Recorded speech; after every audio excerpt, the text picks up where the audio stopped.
Assalamualaikum warahmatullahi wabarakatuh. Alhamdulillahirrahmanirrahim, masih bersama di channel Jam Istrai. Di kesempatan kali ini kita akan membahas tentang materi asam basa, tepatnya di materi teori asam basa.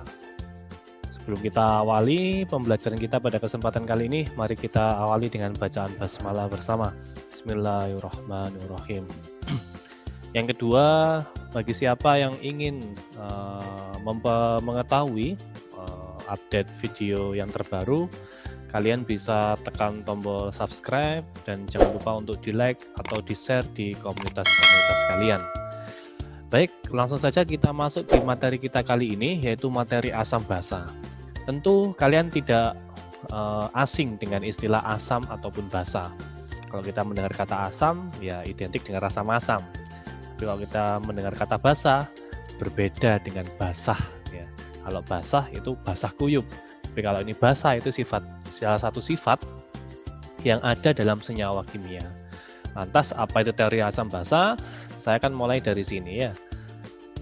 Kalian tentu tidak asing dengan gambar-gambar yang ada di layar kalian. Ada deterjen, kemudian ada buah, ada obat, ada macam-macam ya di sini. Kalau dari sini mungkin yang paling kalian ingat tentang asam basa adalah jeruk ya. Karena ketika kalian makan, itu gimana rasanya? Iya betul, masam ya. Jadi kalau masam itu identik dengan rasa asam atau bersifat sebagai asam ya. Tapi kalau kemudian ada sabun ini, nah tentu mungkin di antara kalian ada yang pernah kemudian secara tidak sengaja masuk itu sabun ke dalam mulut. Rasanya masih inget enggak? Apa? Ya pahit ya, atau mungkin tidak berasa atau pahit ya, kebanyakan pahit. Maka timbul pertanyaan, lalu apakah semua zat asam dan basa itu dapat kita ketahui dengan cara mencicipi? Kalau tadi jeruk, kemudian sabun, itu caranya yang bisa kita lakukan dicicipi, meskipun sabun tidak sengaja loh ya. Ojo sengaja dicicipi nanti malah ada efek-efek yang negatif nantinya ya. Padahal tidak semua zat asam atau basa itu aman untuk dicicipi. Lantas adakah cara lain untuk menentukan sifat asam dan basa tanpa mencicipinya? Jawabannya ada. Ya salah satunya dengan teori asam basa. Karena dengan teori ini nanti kita tahu bagaimana karakteristik dari suatu asam atau suatu basa. Sebenarnya dalam teori ini ada sangat banyak sekali pembahasan di asam basa, kurang lebih ada 7 di sini, ada Arrhenius, Bronsted-Lowry, Lewis, kemudian Pelarut, kemudian Lux-Flood, Usanovix, dan Pearson ya. Tapi di antara ini kita akan fokus ke 3 bahasan, yaitu teorinya Arrhenius, kemudian teorinya Bronsted-Lowry, dan teorinya Lewis. Lantas kenapa kok 3 ini? Karena nanti akan kalian tahu jawabannya setelah menyimak penjelasan di masing-masing teori berikut. Teori yang pertama adalah teorinya Arrhenius ya. Jadi si Arrhenius menyebutkan bahwa asam itu adalah senyawa yang melepaskan H+ di dalam air. Maka kalau dalam air berarti ada senyawa yang kemudian dia dilarutkan dalam air sehingga membentuk H+ atau dalam hal ini H3O+ ya. Sedangkan basa adalah senyawa yang melepaskan OH- atau ion hidroksida ketika dilakukan dalam air. Kita amati contohnya ada HCl ditambah dengan H2O membentuk H3O+. Ya. H3O+ itu adalah ion H+ yang kemudian dia bergabung dengan air. Ditambah dengan anion Cl- yang berasal dari HCl.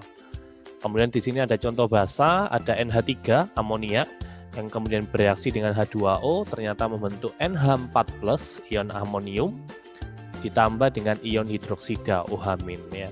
Maka di sini menandakan ada sifat basa dan H3O+ ini menandakan bahwa ada sifat asam. Namun yang perlu diperhatikan si teori Arrhenius ini hanya berlaku untuk larutan dalam air saja.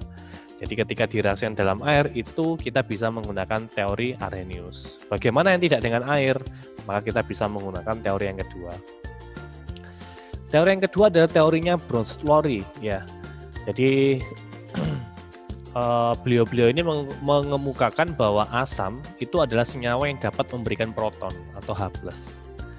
Sedangkan basa itu kebalikannya, senyawa yang dapat menerima H+ atau proton. Atau nama lainnya ada akseptor proton atau donor proton ya.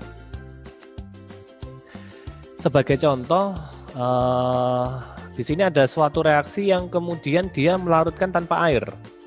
Mohon maaf, reaksi tanpa pelarut air ya. Jadi ada HCl ditambah NH3 menjadi NH4+ plus Cl- atau dalam hal ini NH4Cl. Kita bisa tahu HCl itu sebagai asam dan NH3 itu sebagai basa. Kok bisa? Nah, ini kita bisa menggunakan dengan teorinya Bronsted-Lowry. Sebagai pengetahuan tambahan bahwa di sini juga ada yang bisa menggunakan pelarut air. Contohnya adalah HCl ditambah dengan H2O menjadi H3O+ ditambah Cl-. HCl sebagai asam, H2O sebagai basa. Kok bisa seperti itu? Nanti akan ada penjelasan di slide selanjutnya. NH4OH plus H2O menjadi NH4OH2+ plus OH-. Nah, di sini ada basa dan juga asam. Nah, sebagai informasi tambahan, di situ kita amati bahwa H2O di reaksi yang atas itu sebagai basa, sedangkan di reaksi yang bawah itu sebagai asam. Nah, ini menandakan bahwa reaksi ini adalah atau H2O ini memiliki sifat sebagai amfoter atau yang dapat bersifat sebagai asam atau basa. Nah, landasan daripada penjelasan sebelumnya itu adalah seperti ini. Di sini dicontohkan ada HCl, asam klorida yang bereaksi dengan air H2O menjadi H3O+ ditambah dengan Cl- ya. HCl itu bisa dianggap sebagai asam. Loh, kok bisa? Karena kita lihat pasangannya. Kalau kita amati di sini, maka HCl ini dia berpasangan dengan Cl ya, karena dia sejenis ya. Konjugasinya adalah Cl.